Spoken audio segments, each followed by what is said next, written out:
episode of History and Games, an audio and video podcast where I, your host, Megan Sullivan, play historical fiction games and talk about the real history inside the game. You can find History and Games and a bunch of other cool video game related stuff on my YouTube channel at Meg Sullivan. You can also go to my Patreon at Megan R. Sullivan, and you can also listen for free on all audio platforms, History and Games.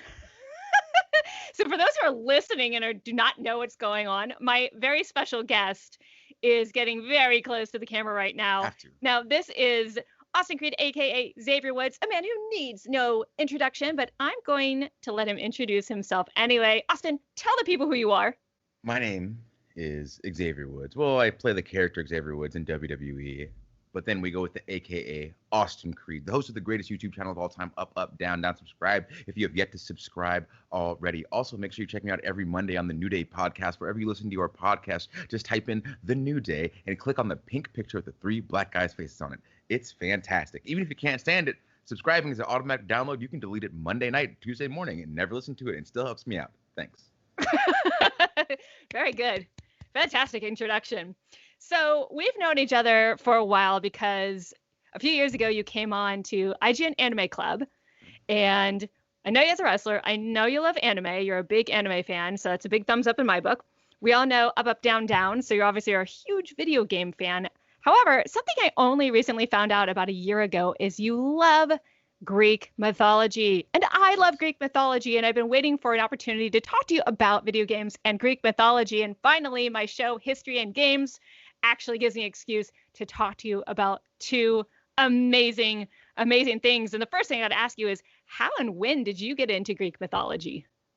I don't know how long forever is, but I've just kind of always been into it. I've always liked stories and like origin stories of things. So I was always very interested in, I guess first what sparked my interest in mythology was my interest in King Arthur, because there was a show where, I don't remember what it's called, but it was like a high school football team, and there was an earthquake and the ground opened up and they fell into the hole, and they like landed in old school times, and the quarterback became King Arthur, and his football players, his team was like the Knights of the Round.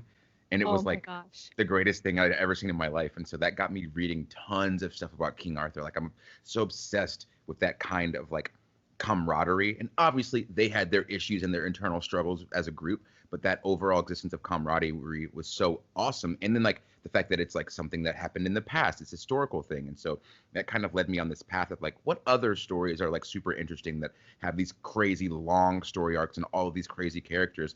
And that's kind of when I found like Greek mythology, because obviously watching like Disney movies and stuff, and then just cartoons, you'll see like, oh, Zeus has a big lightning bolt, and that's kind of what we get from it. And so I started just kind of wading into it a lot, especially because growing up like in the South in the Bible Belt, like the religion that I was exposed to was always very like hellfire and brimstone and a lot of this and that. And so I actually started trying to like dive into like other religions that might not be super expressed right now in our current modern age, and that kind of again geared me back towards Greek mythology. And so it's just always so interesting, so interesting, because there's so many egos and there's so many issues, and everybody's like kind of related. It's strange. Kind of related. Yeah, very related. very. I mean, it puts Game of Thrones to shame just a little bit. Just a touch. So I got to ask you, who are your favorite gods and goddesses in the Greek pantheon? I know it's a tough question. The only person, and I had to go back and like get super refreshed, because like I've probably been out of it for like 6 months, and so you know how like you start to lose a little bit. The only person that off the top of my head I can really think that I mess with is probably Hercules, because everybody's done something good. So like for instance, like Zeus was able to gather everybody to go take on Kronos, and they could then have things that they wanted, and they wouldn't be like so oppressed by him. And it's like, that's super nice. But then, oh, you just spent like the rest of eternity just turning into animals and going to Earth and doing things that are not so good. Thus creating like many demigods and stuff like that. But like Hercules, for instance, like he did a bunch of bad stuff while he was under the influence of other people, but then he felt so bad about it that he actually took action to try to like repent for the things that he had done, to the point where like he was then respected and revered like as a god, you know what I mean? So that off the top of my head, that's the main story that I actually enjoy, and it's one of it's a very good redemption story. So. It is a good redemption story. It's interesting because before we started the show, you had mentioned that you'd seen Disney Hercules, but you and I don't necessarily agree on that movie. What are your thoughts about Disney's Hercules? I think the movie's fantastic. It's a hell of a movie. Great. It's hilarious. It's got great music. But for me, who is like, well, I know that Hercules, like, I don't know what we can say on this video, so we take it out if you need to. I know, like, Hercules, like, murdered his baby children. Like, yeah, he didn't mean to, but he did that.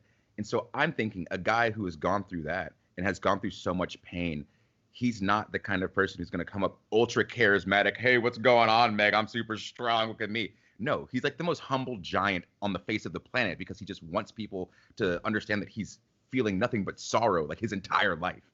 And so that's my only thing with it. So I love it, but I'm like, I want to see this Hercules.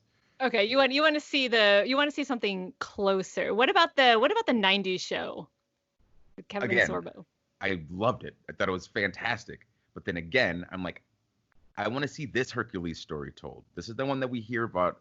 We hear about this other happy, fun stuff. Like, I want to hear about the gritty, nasty stuff that Hercules went through to become Hercules. Right. No, that would be an interesting video game. I'm just saying somebody can make that. In fact, I can see like a Dragon Age sort of BioWare-esque thing where it's like you go on all these adventures and you have all these choices and you can either sort of be Paragon or Renegade, see how close the story you get. So do you love Greek mythology? Do you have any cool like books or shows or like statues or anything? Like what's the coolest thing you own that is like Greek mythology related? I don't know if I actually own anything Greek mythology related. Can I show you something cool? Please do. So I've got this thing that I got at a Greek festival last year called a Pythagoras cup. Okay. So you can't see it because it goes away. Oh no. It goes away because of my Greek background, but it's this really neat cup that if you fill it up like halfway, then it'll hold your wine. If you fill it past that little halfway point, then all of the wine or all the water starts to drain out of the cup. So it's like a way to measure your wine or your water so that you don't waste it. It wasn't very popular back in the day, and so as soon as it was invented, it quickly went away. But it was this neat little genius little way of just like measuring out things, and I was like, that's kind of cool. And I also have, of course, that background is going to make this invisible, but you can see little flashes of like some cool books on like Greek mythology and Greek religion. Are you just into Greek mythology, or are you into Greek religion at all, like the ancient Greek? Definitely like the mythology. The religion's kind of interesting, but I'm definitely lean way heavier into the mythology. And I had a question about that cup. Is that more of something to go along with like the whole creed of like the Greek mentality of all things in moderation? So like that way you don't even have to think about it. You can just pour the cup and whatever falls out you weren't supposed to have anyway. I don't know how philosophical as much as practical it was. Apparently, if I remember the story correctly, it was a way. So there were people working, I think it was the island of Samos, and they were working on a bunch of things. And so you had like a ration of wine, you had a ration of water, and this was a way to like measure exactly how much. So people wouldn't like overdo it while they were working. But of course, when you're working all day in the hot sun, you want a ton of water, and this little cup that I'm holding doesn't really do it. So I think it's one of those hilarious inventions where it was meant well. It was meant to like be a way to like ration things, because of course Greece doesn't have like a ton of fresh water on certain islands, and of course you want to have that idea of all things in moderation. But it didn't go over so well with the workers. I think they were like, I've had a long day. Yeah, let me just kick this back real quick. I'll be all right. Okay. So while you're doing that, let's see, what was the other question I was going? So have you actually, because you've traveled all over the world for work, have you actually ever been able to go around Greece and look at any of the ancient ruins that are mentioned in Greek mythology, or is that a bucket list thing? It's definitely a bucket list thing. So when back when people were allowed to do things, back in my day. Back in your day. Yeah. So Raw and SmackDown was, we go on like our European tour. We go separately, right? So the Raw crew goes to a section, we go to a section. And so every time we look at the tour, I look to see if I get to go to Greece. And I'm never on the tour that goes to Greece. And that's like all I want to do. That's all I want to do so bad, is just go see these places because there's so much history. Oh my gosh. Can I recommend Delphi? It is so cool. Yeah. Like it is just amazing. It's beautiful, and I can kind of tell who's been there because when you go there, you actually feel a presence. It's wild. You actually feel something while you're there.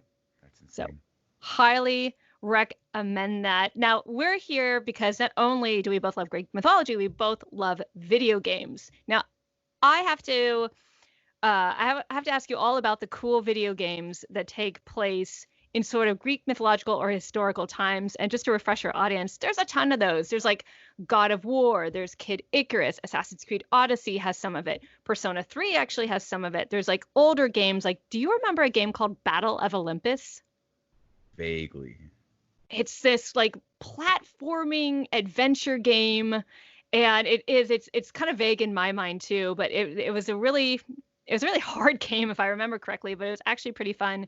You've got like strategy games, and then of course you've got the upcoming Gods and Monsters game. Are you looking forward to that? Yeah, it's hard. So like I heard about it, but I haven't seen anything on it because I can't.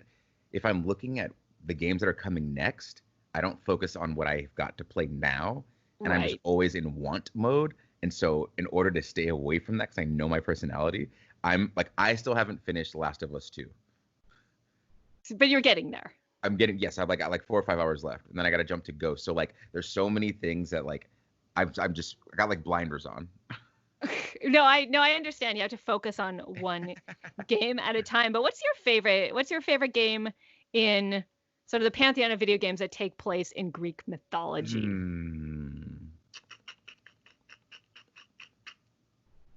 I probably this last God of War.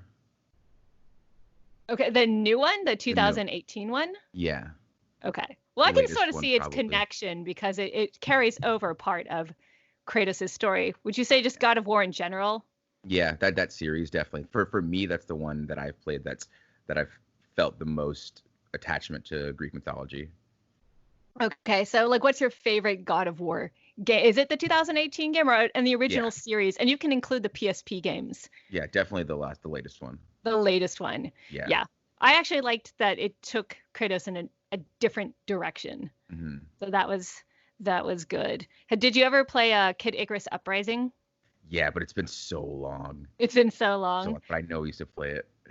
So so Game Explain actually has this like little retrospective that they're doing right now about it, and so I'm actually playing the game right now, and it's fun. It's actually surprisingly fun. It's goofy, and there's like more like actual accurate history in the game kind of hidden in it that I didn't expect. Because if you've ever played those games, they're like, it's got like eggplants and like weird enemies with like big noses and glasses and like credit cards, and it doesn't seem very accurate. But if you deep dive it, there's actually a lot of interesting history that's kind of like a lot of Greek mythology that's like hidden in it. So like Kid Icarus is like this amalgam of like Icarus, Perseus, and Eros. And then when you kind of deep dive that, you're like, wow, I didn't expect Nintendo to be that accurate. Whether they meant to or not, I don't know, but it's actually pretty cool.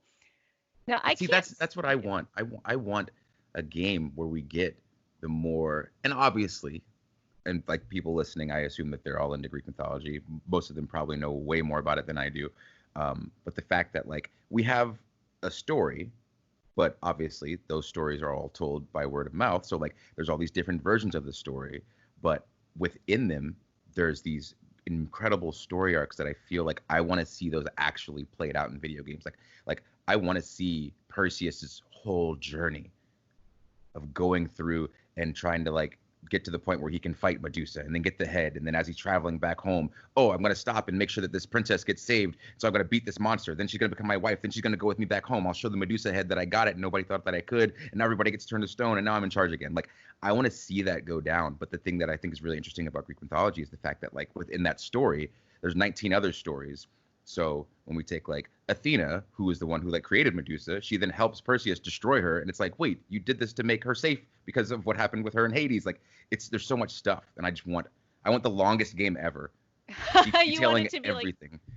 like a 200-hour open world game where like Perseus goes on all of his adventures and talks to all of these people. Yes. That's why I think like Perseus and Hercules would be like so good to focus. I know there was a Jason and the Argonauts game for the Hmm. PlayStation 3 years ago. I think it was called Rise of the Argonauts. Yeah. Did you play that game? No. I, No, I I remember it remember being a thing though. vaguely playing that game, and it like I liked it, but there was something about the controls, or there was some. It was like an early PlayStation 3 game, but like I don't know if it was as epic as what we're talking about. Like this, just these huge kind of open world games where like you go on all these adventures and you get into the nitty gritty parts of Greek mythology. So something fun that I did is I asked some of my Patreon users if they had any questions for you about Greek mythology and video games in general. And I got a really good one from Frank A. He Uh-oh. wants to know if there was a Greek myth-inspired Smash Brothers style game with heroes and villains and gods and goddesses and monsters, who would you have on the roster? Mm. So it's like everybody. Um, I want So, okay, I want the harpies. sweet. Okay, that's cool. Yeah, because then you get all of them. Um, I want I want Echo. Oh, that's so Echo's power would be what though? That she can make it so that your opponent's disoriented because they don't know where she's coming from because she can throw her voice. Oh, that's cool. I like Yeah. that. Um, we'll go Hercules. I want Paris in the game because I can't stand Paris.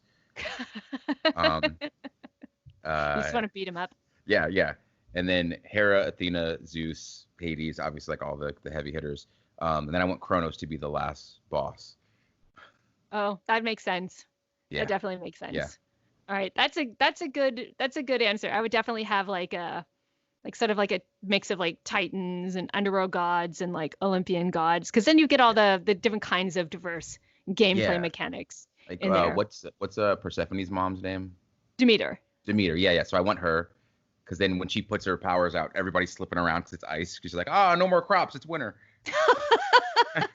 That would be awesome. Yeah. Yeah, I actually like that. It's just like everyone has like their one thing that they're known for. So, Yeah. Zeus obviously is going to call down lightning. Mhm.